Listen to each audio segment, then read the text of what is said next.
At what point does a mask, worn for protection or for profit, cease to be a tool and become a target? We construct facades to navigate the world, to gain an edge, or to hide a nature we deem unacceptable. We polish our surfaces and soften our edges, hoping to be welcomed into circles we wish to exploit. But what happens when the disguise is too perfect? When the world, taking us at our word, demands of us the very strength, the very integrity, we have only pretended to possess. Is the greatest danger of a lie not that it will be discovered, but that it will be believed so completely that it dooms the liar to a fate they never anticipated? A fate not of exposure, but of catastrophic, structural failure. In a forgotten quarry, where shadows clung like old regrets, lay a shard of obsidian. It was born of volcanic fury, a splinter of midnight glass whose nature was to be sharp, brittle, and unforgiving. From its dark cleft, it watched the endless procession of the river stones. They were gathered by the dozen, celebrated for their placid, unassuming beauty. Worn smooth by the patient caress of water and time, they were destined for the silent garden of the master gardener, a place of profound tranquility. The shard harbored a deep, cutting resentment. It saw the stone's smoothness not as a virtue, but as a weakness. Yet, it coveted the safety their acceptance provided, the admiration they received without effort. It wanted to be among them, not for peace, but to introduce a jagged disharmony from within. Thus, the shard's cunning mind devised a plan. It would not seek the river's slow embrace. Instead, it would force a transformation. For weeks, it ground itself against the coarse granite of the quarry walls, a painful, self-inflicted torment. It blunted its razor edges, scarred its glossy face, and rolled in fine dust to mimic the muted, chalky texture of the river folk. It was an agonizing act of forgery. The process dulled its inherent sharpness, but its core remained a matrix of fractured, unstable glass.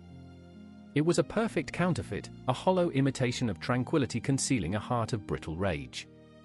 It had become a wolf in sheep's clothing, a shard disguised as a stone of peace. Its deception was flawless. One morning, the gardener's young apprentice, tasked with gathering new specimens, passed the quarry. His eyes, less discerning than his master's, saw only what the shard wanted him to see, a uniquely dark, yet seemingly smooth and substantial stone. He picked it up, feeling its satisfying weight, and placed it gently in a basket with the true river stones.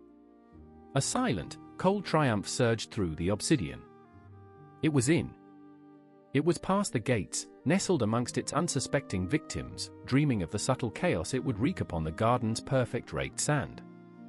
That afternoon, the basket was brought before the master gardener. He was an old man whose hands understood the secret language of the earth.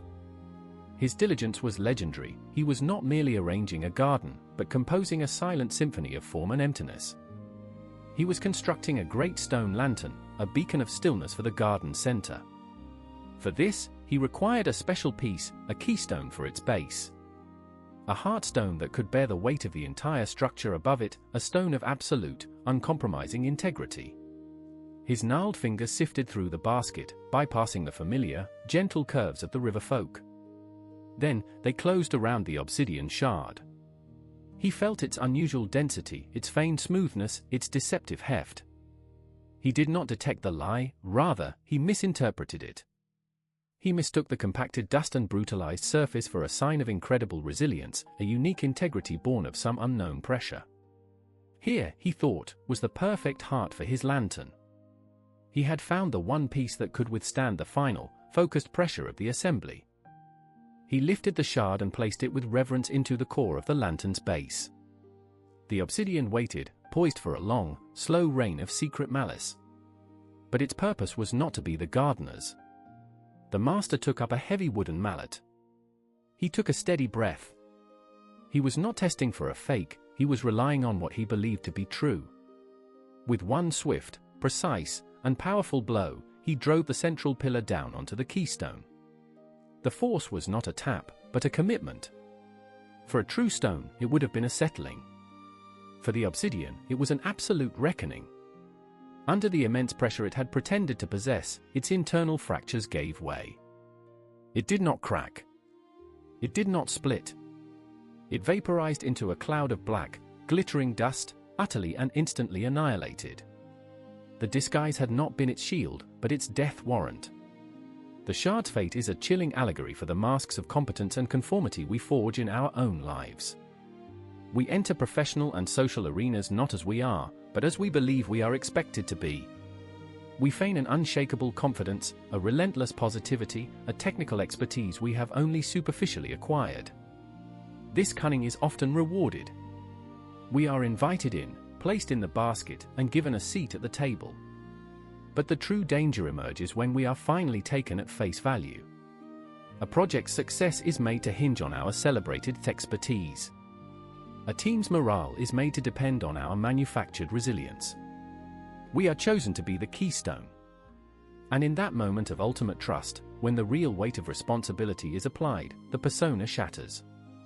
The collapse is not a gentle exposure of the truth, but a catastrophic failure that destroys the very structure we were meant to support, and ourselves along with it. The greatest price of deception is being called upon to actually deliver on the lie. In the grand design of reality, every element is eventually tested against its own nature.